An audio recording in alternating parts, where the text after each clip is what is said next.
No se puede olvidar un día como hoy, donde ayer se ha producido también un hecho importante en la ciudad de Algeciras en el ámbito futbolístico, y es el ascenso a la categoría de bronce del Algeciras Club de Fútbol. Y de aquí, un pequeño homenaje, lanzo mi felicitación al equipo y sobre todo a la afición algecireña que va a contar el próximo año con este equipo en la segunda vez, que nunca debe perder.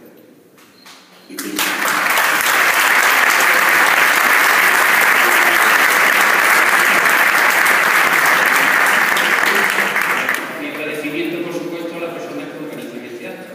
Sé que son un poco de las personas, pero junto a la delegación de fiesta, quienes contactaron conmigo en su momento, que debo citarles, las personas que representan la Plaza de Toros en este momento, José Luis y Curro, muchas gracias, están haciendo desde mi punto de vista una buena labor dentro de las posibilidades que el mundo del toro hoy está proporcionando. Creo que, en mi opinión, están haciendo, repito, una labor excelente, organizando unas corridas que pueden para el futuro ir mejorando. Sin olvidarme, también sé, también su opinión ha sido oída, José Manuel Laza, que estuvo presente anteriormente, también igualmente me agradecimiento.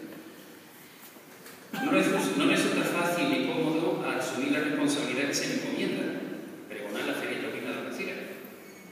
Podría haber dicho no, ya que los toros tienen iglesia, pero tras unos días de pensármelo, acepté encantado. Se trata de Algeciras y ahí, como suele decirse en los ambientes taurinos, me enganchó el pilón.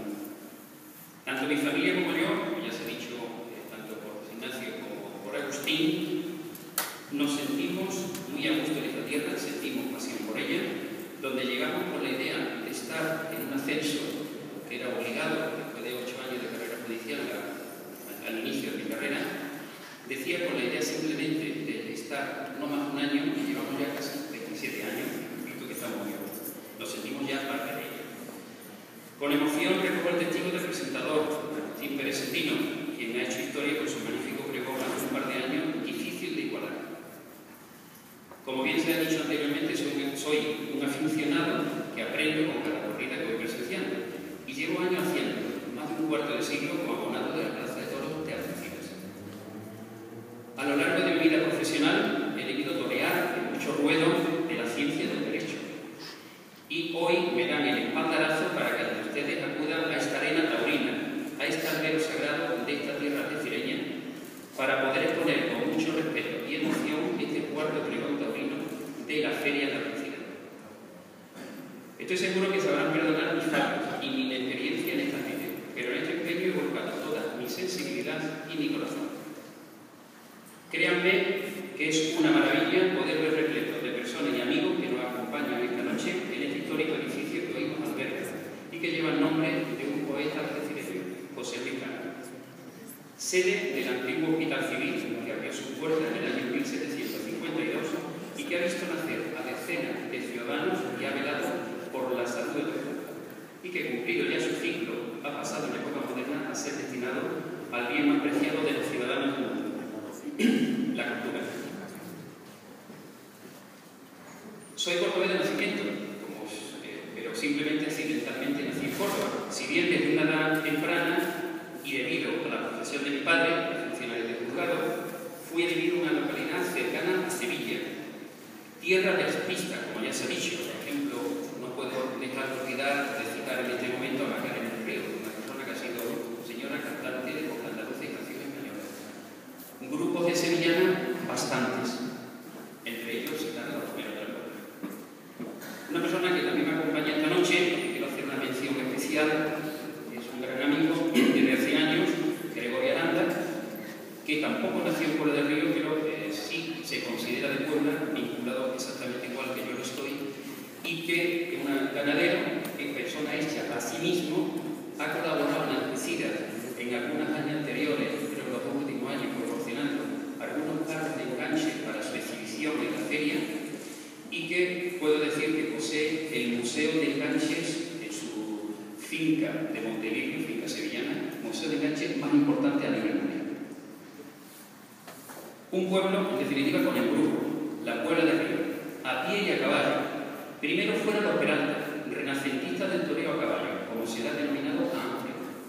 Y ahora Diego Ventura, que aunque nacido en Portugal, es quieren más de la Puebla que el mismísimo Guadalquivir. Banderilleros como Rafael Sobrino y Antonio Bejarano, quienes durante años formaron parte de la cuadrilla de Espartaco. Picadores y toreros como Vicente Bejarano y, como no, Morante de la Puebla. Uno de los toreros que hace en época y del que no puedo ocultar mi admiración hacia su forma de concebir el toreo. Ese genio que nada de lo que hace te deja indiferente. Y eso precisamente es el arte, cualquier expresión estética que produzca algún tipo de emoción. Morante es un artista por definición, pero no cualquier artista tiene obligatoriamente que gustarte. El de la Puebla, mire por donde se mire, es un icono. Esa estampa degustando un buen puro en el callejón entre toro y toro es una pequeña muestra de su personalidad. Esa personalidad que forja su toreo es la que le hace diferente. Místico, apasionado, polémico, socarrón, irresponsable. Todo eso hace que se te caiga una lágrima de emoción cuando lanceas a la Verónica o el que te cabrea cuando se enfrenta un apoderado en cualquier callejón de cualquier plaza de España. El que te hace torear de salón en la habitación de tu casa recordando ciertos pases, o el que te irrita cuando en un acto de soberbia da una gafa al presidente del pueblo, cuando no le concede la oreja que él cree que tiene derecho a cortar. Morante es ese torero que deja un toro sin torear porque simplemente no le gusta. Y para muchos eso es coherencia con uno mismo, aunque no lo comparta. No se le han de admitir ciertos desmanes, ni muchas de las cosas que hace simplemente por llevar junto a su nombre el calificativo de genio. No han de valer 4 pases de capote que te hacen querer en el toreo, solo cuando él le apetece. Y no valen porque precisamente a estos son los que más hay que exigirle. Como podrán comprobar, de lo que yo he dicho hasta ahora, mi corazón, por tanto, tiene que estar partido, como dice la canción de Alejandro Sanz, entre la Puebla y Algeciras. Mi primera vivencia con los toros fue tan real que tanto yo como mi entonces novia, mi hoy esposa, Mari Pepa, contábamos con 20 años de edad, todavía ni no lo habíamos alcanzado, y fuimos a echar un día de campo un almuerzo en la dehesa de Abajo. Con unos amigos, si bien a la vuelta, próxima a una ganadería que teníamos en el lugar donde estábamos, resulta que íbamos en un R8, se nos quedó en un bache metido, allí no había quien saliera, y lo cierto es que un toro durante más de 2 horas nos estuvo acechando, no pudimos llegar hasta la casa hasta las 10 de la noche, como podéis imaginar, con muchísimas explicaciones para la familia de ambos que no creían lo que había sucedido. Poco tiempo después, siendo ya estudiante,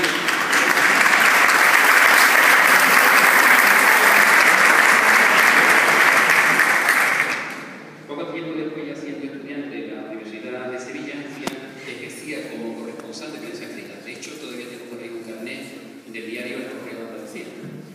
Y en una ocasión me impactó poder ver a una familia. Él era capataz de una finca, y que durante toda una noche él y su familia, en la casa que vivían, estuvieron acechados toda la noche por un toro de una de las ganaderías que hay bastantes en alrededor del Pueblo de Río, que no les dejó salir hasta el día siguiente.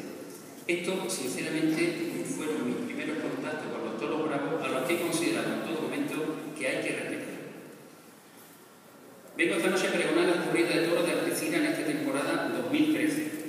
Y si bien de todo sé lo justo, yo creo que las faenas, las Verónicas, habría que dejárselas para los expertos para los próximos días, me gustaría trasladar mi sentir sobre el origen de la tauromaquia, el sentido de las corridas de toros, el porqué de los ataques a la fiesta nacional y las razones para defenderla, y sobre todo mi forma de entender el toro, la bravura del torero.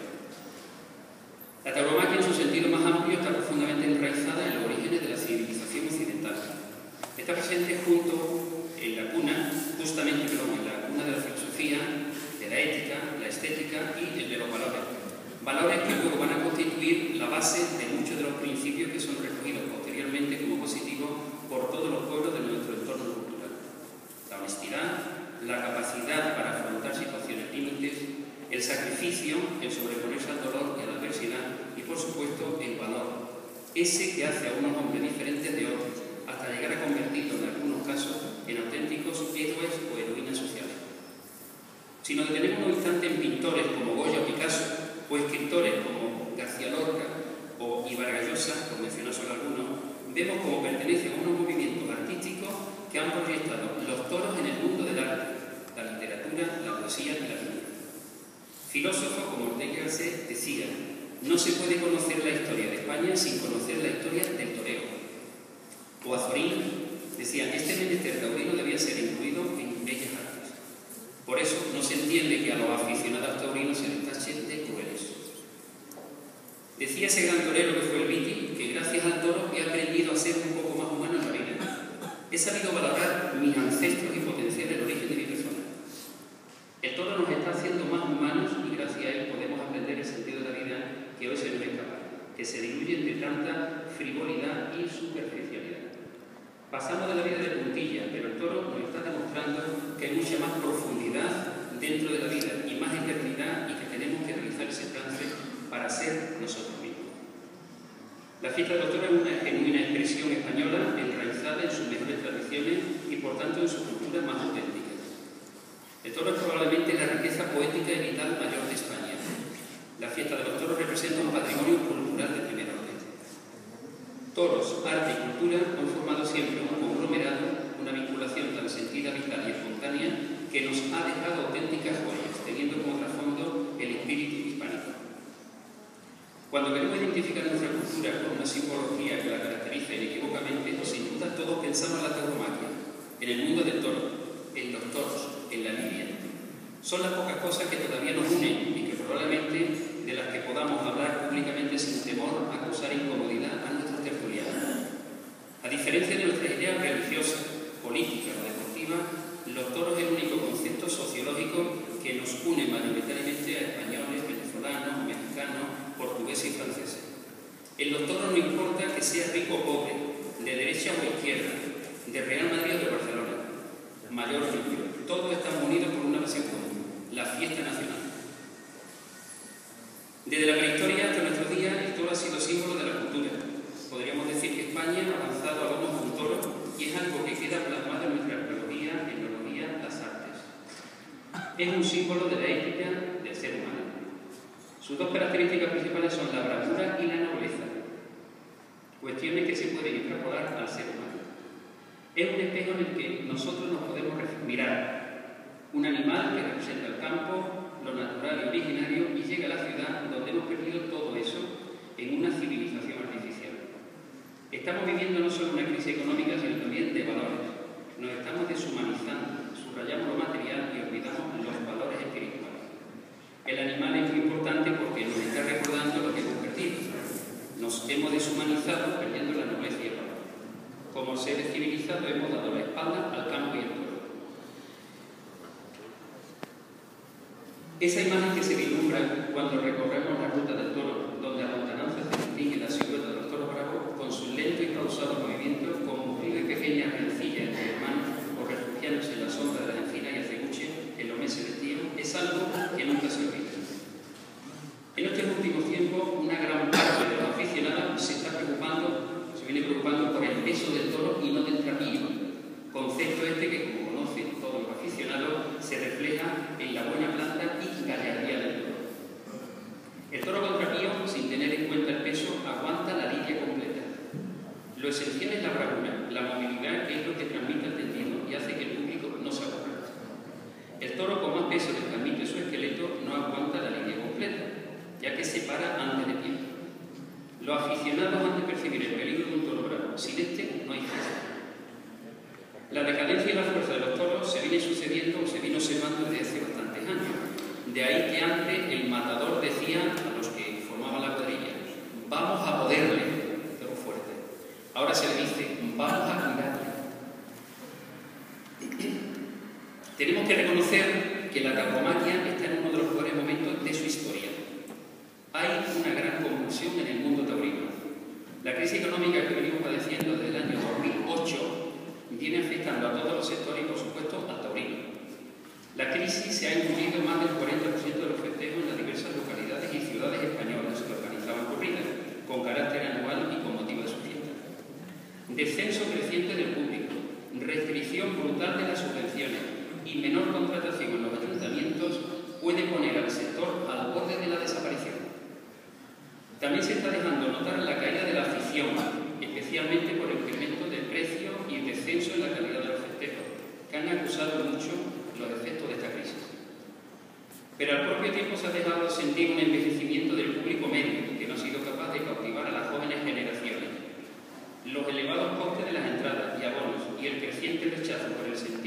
contra la tortura de los animales en las nuevas generaciones han ido dejando una huella de desgaste en un espectáculo que no está sabiendo renovarse con los tiempos. La fiesta necesita ahora más que nunca de promoción dentro y fuera, de una adecuada difusión. La sociedad actual se muestra ajena a los toros. Las televisiones nacionales en abierto omiten todo lo relacionado con el toro. No hay información, ni programas, ni retransmisiones. Solo algunas cadenas autonómicas mantienen cierta atención por la fiesta y cada vez son menos. La juventud no tiene interés por este espectáculo. Hace 15 años, una carrera de moto de Fórmula 1 no podía hacer sombra a una corrida de toros. Hoy es justo al revés. Los informes de audiencia de las televisiones son auténticos estudios sociológicos sobre lo que interesa y lo que no interesa a la sociedad. Cada vez más difícil justificar a una buena audiencia con el argumento taurino. Por eso no hay toro en las televisiones privadas. Algo se está haciendo mal. Los toros que se quedan en el campo y la reducción alarmante del número de festejos lo corroboran. La fiesta, en mi opinión, debe actualizarse. Los informadores de los medios de comunicación debieran cambiar los conceptos de comunicación para llegar a los jóvenes, a todos los ciudadanos. Hay que reciclarse para utilizar un lenguaje y un código entendible y asequible a todos. De otra manera, la fiesta será cada día menos comprendida y más ignorada. Creo que en esto coincidimos todos.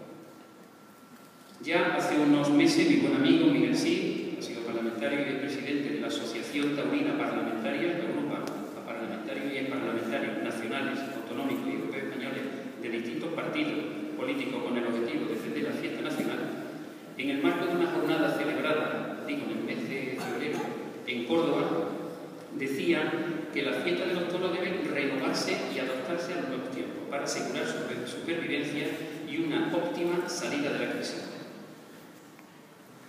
Considero que se precisan posibles reformas del reglamento de los festejos, transparencia en la gestión empresarial y, sobre todo, flexibilidad en la elaboración de pliego de condiciones en los costos de entidad pública y potenciar a través de los medios los aspectos relacionados con los valores que promueve la fiesta. Por otro lado, nos quejamos de que no hay novillada. ¿No será que no interesa al público? Nos lamentamos de que no hay oportunidad para quienes empiezan. Pero si no hay afición y solo tenemos público de feria, ¿cómo podemos tener interés por los nuevos valores que aún no son conocidos? Hace algunas décadas existía una gran cantidad de aficionados y un buen número de público. Ahora la afición, lamentablemente, es minoritaria, escaseando los aficionados que acuden ante la cada vez más falta de interés. Atrás quedan aquellos años en los que las ferias taurinas de las diversas ciudades se anunciaban una cantidad enorme de festejos. En Sevilla este año hemos visto cómo se ha reducido quizá una cuarta parte de la que era ofrecida, pues 3/4 de lo mismo. Hace unos 8 años había 9 festejos y este año tenemos 3 festejos. Eso da un ejemplo de lo que estamos hablando.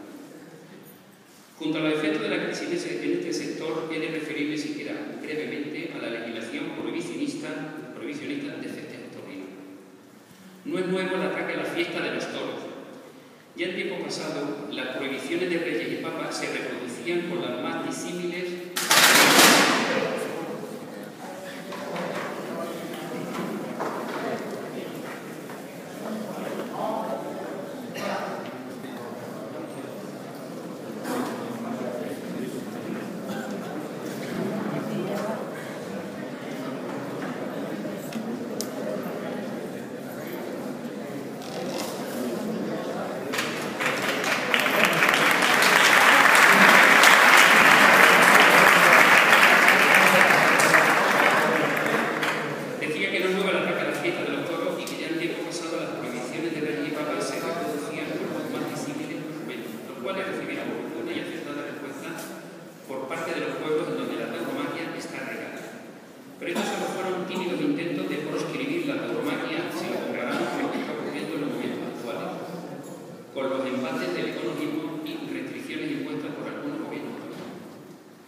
No se depara para nada en que con estos ataques se está remetiendo contra lo más sagrado que tiene el hombre, su libertad. Es un contrasentido total con la legislación vigente en la fiesta de los toros, considerada cultura de toda España, sea tasada de ilegal en Cataluña, mientras en otras comunidades autónomas, como por ejemplo de Madrid, se protege como un bien cultural. La decisión adoptada por el Parlamento de Cataluña de prohibir prohibir celebración de corridas de toros en esa comunidad ha causado una conmoción dentro y fuera del mundo taurino. Es contradictorio que para proteger al toro de lidia se suprima la razón de su existencia. No parece, por tanto, que se trate de un asunto baladí. La deserción prohibitiva está produciendo innumerables reacciones en toda España que van del estupor a las más encendidas críticas, lo que demuestra que todo lo relacionado con el mundo de los toros tiene, como hemos defendido los aficionados taurinos, sentimientos y pasiones ancestrales, muchas veces difíciles de explicar. En este debate, un político con responsabilidad de gobierno ha dicho una gran verdad. De la misma manera que nadie obliga a nadie a ir a los toros, nadie puede prohibir que vaya quien quiera. Considero, en fin, que se equivocan los que pretenden liquidar el arte taurino que tanta historia ha tenido en ciudades catalanas como por ejemplo en Barcelona. Todas las personas han de gozar de libertad para decidir si acudir o no a este tipo de festivales. Y el momento más deseado para mí esta noche y el motivo de mi presencia en este lugar es, ya decía al principio, el pregonar corrida de toros de la Feria de Algeciras de este año y asomarme al alma de esta ciudad, de su gente, perderme la imaginación por la Plaza Alta o en los aires románticos del Rinconcillo, del sosiego y de la historia detenida de las calles anchas y conventos. Pasear por la Feria de Algeciras es un deleite para los sentidos, su luz, su colorido, la primavera ya finalizando en esplendor, su alegría, el aroma y sobre todo el sentimiento de acogida de los algecireños que de forma extrovertida abren sus casetas a la luz de la calle. Y de la feria a los toros. Qué alegre paseo de expectación nos depara el pequeño trayecto hacia la plaza. Y una vez allí disfrutar de su hermosura, de su ligera riqueza arquitectónica, su elegancia, su sabor, del contraste entre su rubio albero y el ocre de su barrera. Un placer. Un sinfín de aromas se percibe en el ambiente, haciendo una mezcla singular entre un jardín de flores y el humo del puro de aquellos que gustan de fumar. Y su público, conocedor del toro, cercano al campo, respetuoso pero alegre, entendido y como buen entendido, apasionado, su concepto del toro y del toreo le hace comportarse y sentirse como un único aficionado, con compás, y cuando se enamora del arte del torero, rompe por el río. Y capítulo especial, no podía ser menos, se podía olvidar, el de las meriendas en Algeciras, donde se suele llevar los mejores exquisiteces que se preparan para tomarlas en el terreno. El panorama taurino en Algeciras ha venido viviendo en los últimos años uno de los momentos más relevantes de su historia.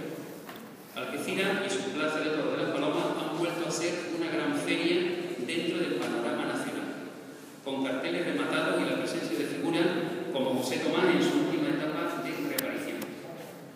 Y no me puedo olvidar de la mujer, los tendidos de la plaza de toros, bella y maravillosamente vestida, dando un tinte de color al ambiente y lógicamente al espectáculo. Porque en verdad que no se concibe una corrida de toros sin la presencia de la mujer del tendido. Algeciras puede presumir de plazas de toros. Desde el año 1765, aún en el siglo XVIII, ya se comenzaron a celebrar corridas de toros. Pero fue años más tarde, ya en el siglo XIX, 1868, cuando se inauguró la mítica y emblemática Plaza de la Perseverancia. A mi criterio, un ejemplo de lo que nunca hubo de destruirse y que cayó víctima de la piqueta. Y donde se celebraron más de 100 años de espectáculos taurinos con carácter ya anual. Se construyó sobre una anterior provisional llamada La Constancia. Aún, yo creo que en este edificio puede haber algunos aficionados, sé que hay algunos que están presentes en el Corbacho, que sé que toreó muchas veces en esa plaza, y decía que eran muchos aficionados, además de torero, que conocieron los festejos en su precioso gozo y que a diferencia del actual tenía una grada común. La antigua plaza es una referencia más en el entramado social urbano de la ciudad y por añadidura una cita obligada en el panorama nacional taurino. La nueva plaza de las Palomas se inauguró en 1969. La primera corrida de toros tuvo lugar el 14 de junio de ese año. Los Espadas, que inauguraron la plaza de toros, Fermín Borges, el torero de esta tierra, mi querido Miguel Mateo Miguelín, Paquirri y Ángel Terrero. Podemos decir que Algeciras está a punto, dentro de unos años, de cumplir 150 años con plazas en las que se han lidiado reservadas y algo muy importante. Las figuras del toreo han querido venir a Algeciras ya que consideraban que les daba prestigio poder figurar en sus carteles, una de las ferias más importantes del Joselito Orgallo solía decir que el año que no se anunciaba la parte de la Algeciras parecía que no había empezado la temporada para él. Monteño se lanzó al estrellado de la Algeciras toreando con dos figuras del momento, Luis Miguel Dominguín y Miguel Mateo, con toro de Manuel Camacho. Era la feria del año 1959 y utilizó Monteño la plaza de Algeciras con esas dos estrellas del momento, haciendo los tres una faena histórica, salieron triunfantes de la plaza ese día.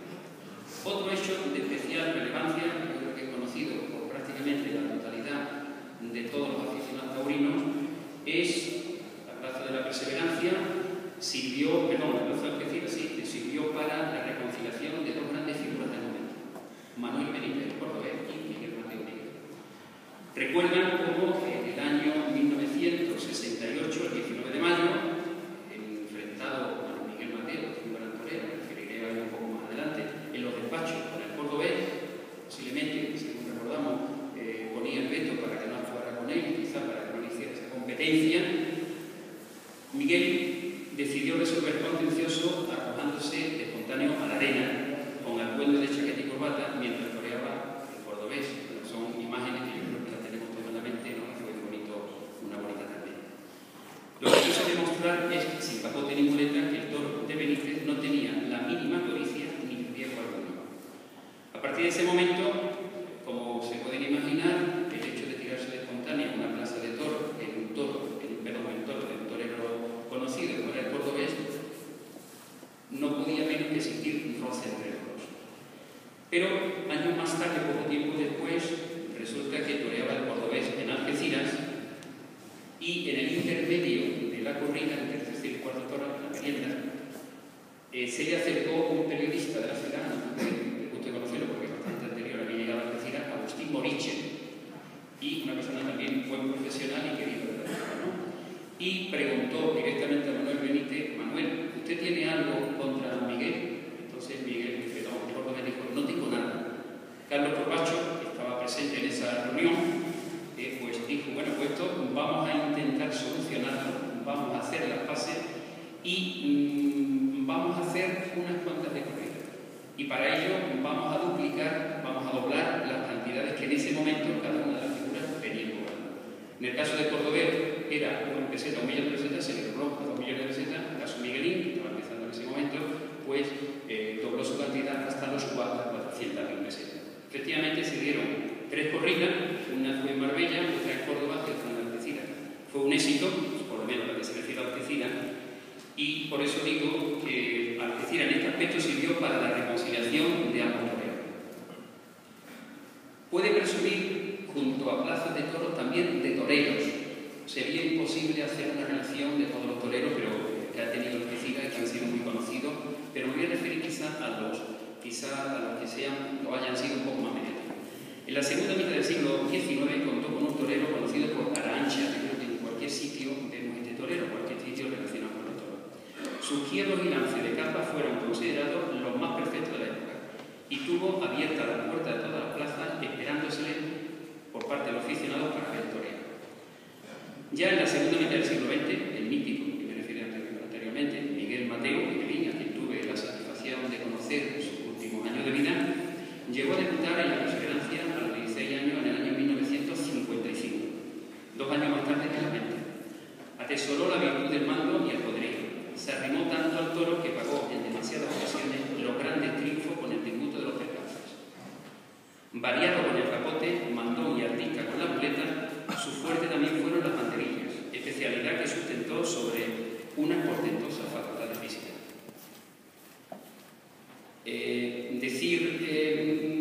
La figura de Miguel Ramos, Miguelete, es en Algeciras, es la persona, yo creo que muy querida por los algecireños, no solamente en Algeciras, sino también dentro del campo de Gibraltar. Es torero, también tuvo sus corridas importantes. Tengo que decir de él, además, que es una persona que se preocupa por hacer bien por todos los demás. Ya saben que anualmente organiza, él yo creo que personalmente que lo hace, una corrida de toros a beneficio de las personas más humildes. Yo decía a la entrada con el señor alcalde, con José Ignacio y con Miguel delante, Miguel es una persona a la que se le debe algún día hacer un gran homenaje también, porque él pide homenaje para los demás.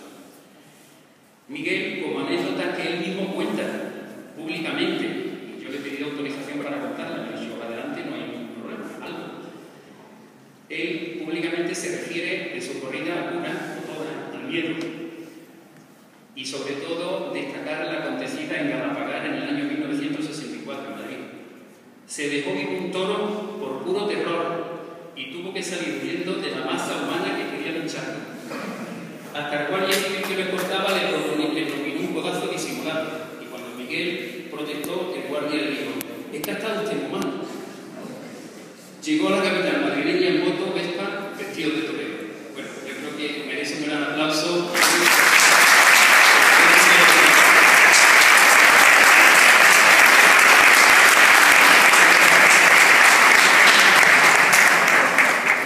Junto a esa anécdota, tengo que decir que Miguel ha sido un buen torero, y fue quien cerró la última corrida de toro de la Plaza de la Perseverancia con un gran éxito, y en la actualidad sigue atento a los jóvenes que intentan triunfar en este mundo del toro, preparándoles y enseñándoles el oficio.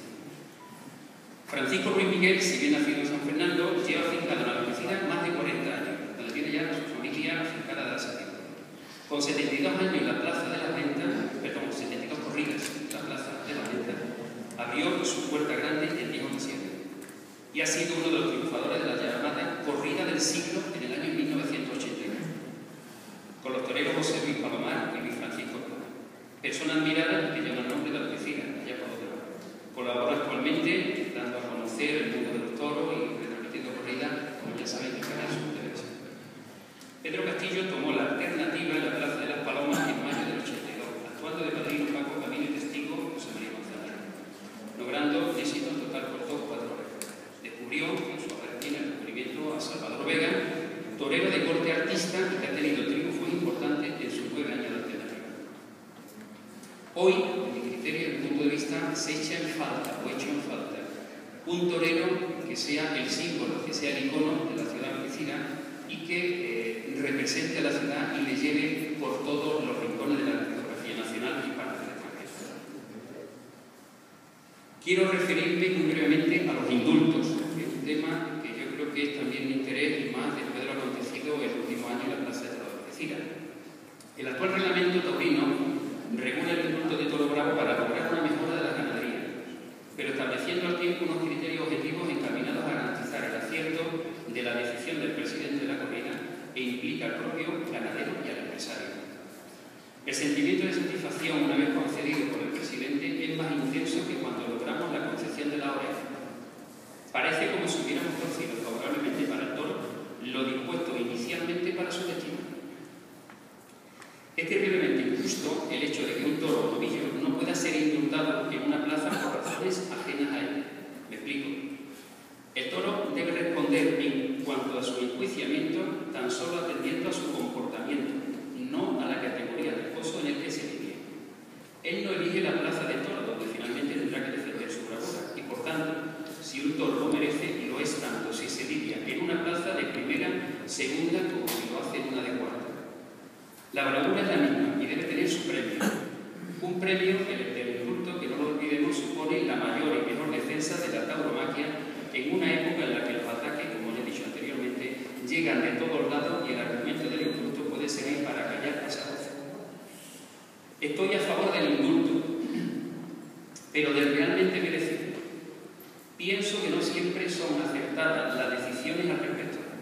Un toro que merezca salir vivo de la plaza para morir en la dehesa, pateando, aparte del trapío, debe demostrar bravura en el tercio de varas, que pelee con codicia y que luche con entrega. Debe tener fijeza y embestir a los vuelos del capote con la muleta de manera armónica, sin movimiento que deduzca el galopar, humillando y entregado con mucho tranco, es decir, con mucha duración en la muleta. El toro bravo no se cansa de embestir y ya al final de la línea debe mostrarse como un toro que siga acompasado en su movimiento, que no busque la querencia ni de las tablas y que termine peleando muletazo a muletazo en los medios del juego. Eso es un toro bravo, eso es un toro digno. En los anales de la Plaza de Toros de Algeciras se ha contado con 4 toros indultados. El primero, año 1963, Plaza de la Perseverancia, se indultó un toro de la ganadería de Sierra, toreaba, torero que tenemos aquí, el honor y la satisfacción de tener con nosotros, Carlos Corbacho, que que luego sería, como ya conocen, gran empresario de la Plaza de la Paloma, y ese día toreaba junto con Miguelín y el Trío. Toro de nombre Inspector, color de pelo, flor de gamón. Carlos toreaba ese toro totalmente extasiado, sin mirar prácticamente a nadie, dándole muletazo uno tras otro, de una forma continuada. Nunca llegó a mirar a la presidencia. Sacaban los pañuelos a las personas que fueron los asistentes, los que al coger el maestro la espada solicitaron el indulto y el presidente lo concedió. Recuerdo con nostalgia la tarde del día 30 de junio de 1990 que supuso el segundo indulto en Algeciras.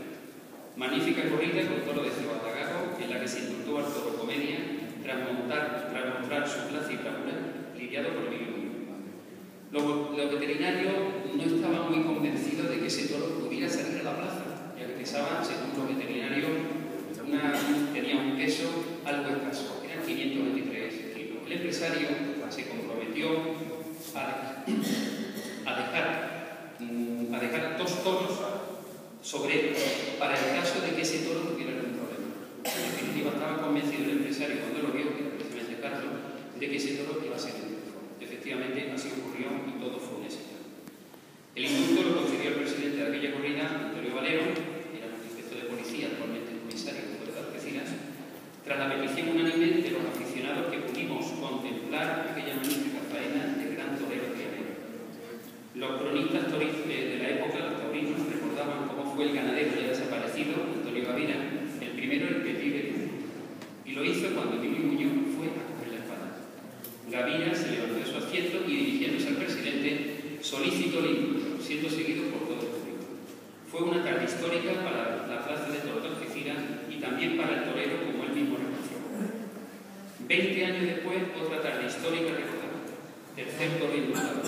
Sábado de feria en Algeciras de 2010, donde se indultó un gran toro de Núñez de Cubillo, de nombre Lanudo, lidiado por Miguel Ángel Pereira. Supuso el indulto. Se consiguió una tarde completa, que acompañaba esa tarde el Juli Castella. Hicieron disfrutar del público. El cuarto y último fue la pasada edición de la feria de 2012 y, en mi criterio, debe quedar en el olvido. Fue un indulto provocado por el torero, lamentable, y que va a permanecer en el recuerdo como el indulto que nunca debió concederse.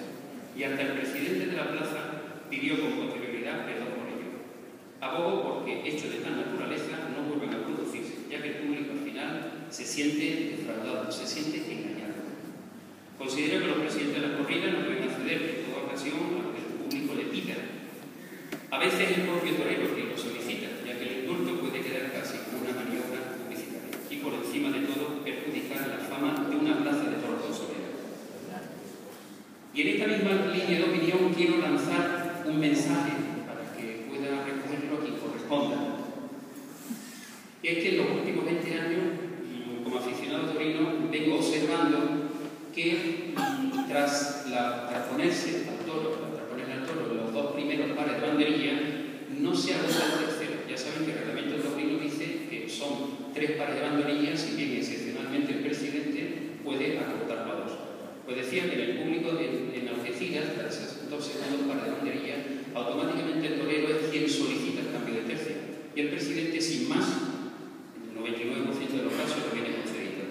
Creo que con esto se perjudica a la fiesta y, sobre todo, no ocurre lo mismo en otras plazas de igual o inferior incluso categoría, como puede ser, por ejemplo, igual o mejor categoría de Sevilla o el puerto de Santa María, donde sí se agotan esos 3 pares de banderillas.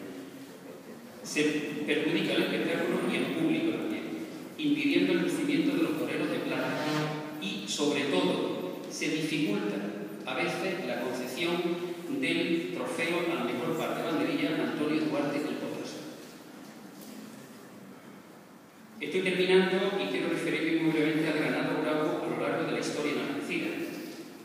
Y en Algeciras, en la historia reciente, se ha decantado por toro de Barromero.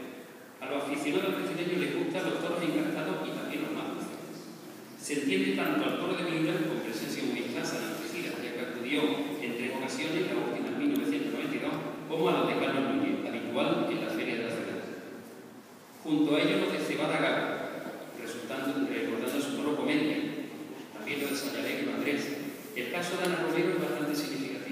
Este hierro que mantiene el enganche de Santa Coloma fue clásico en Algeciras en los años 70 y 80, al igual que la de José Luis Bocorri.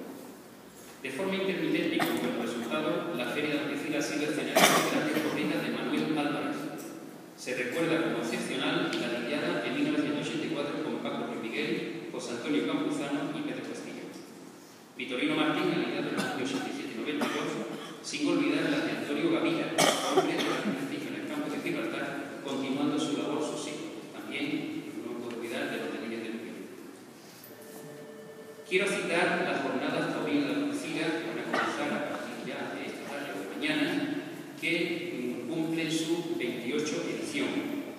Estas jornadas han servido para debatir y enriquecer el conocimiento de lo que rodea al mundo del toro. Recuerdo con nostalgia mi llegada a Algeciras. Esas jornadas se acababan de iniciar en el año 1985 con presencia, entre otros, del ilustre catedrático, profesor mío, en la Universidad de Sevilla, de Derecho Administrativo, Manuel Clavería Arevalo, y donde, tras la terminación de la corrida de cada tarde, se daban cita a gran número de aficionados con toreros y moderados por periodistas. Se comentaba todo lo relacionado con lo ocurrido esa tarde en el Pozo de las Palomas, el toro, con su mayor figura, la faena del torero, la concepción de orejas, en fin, se debatía en caliente sobre la fiesta y donde participaba con entusiasmo el público de la sección. Esta edición se presenta muy interesante, ya que van a participar ganaderos como Gavira, Núñez, Algarra y toreros como Espartaco y Antonio Ferrera, entre otros. Y termino con una cancioncilla popular, como Esa Navegantes, y es la conocida tonadilla de Ricardo de la Vega Quichueca. Es una fiesta española que viene de prole en prole, y ni el gobierno la abole, ni habrá nadie que la abola. Señores y señores, desde el telón comienza nuestra semana grande, la semana más corta, la Feria de Algeciras, este año, con miles de luces y colores. Y a las 7:30 de cada tarde se mantendrá el ritual, la liturgia torera. Ese arte de Manzanares, Talavante, Vega, Morante y otros, reconedores como Pablo Alonso de Mendoza y Diego Ventura, seguirá presidiendo, recordando el Pozo de las Palomas y lo que ello representa. Acudamos a los toros y que los empresarios puedan seleccionar corridas con casta para que la fiesta no termine. Y bien, espero que esta alternativa que se me ha cedido de forma generosa no haya aburrido al público que tan pacientemente me ha acudido. Amigas y amigos, gracias de todo corazón.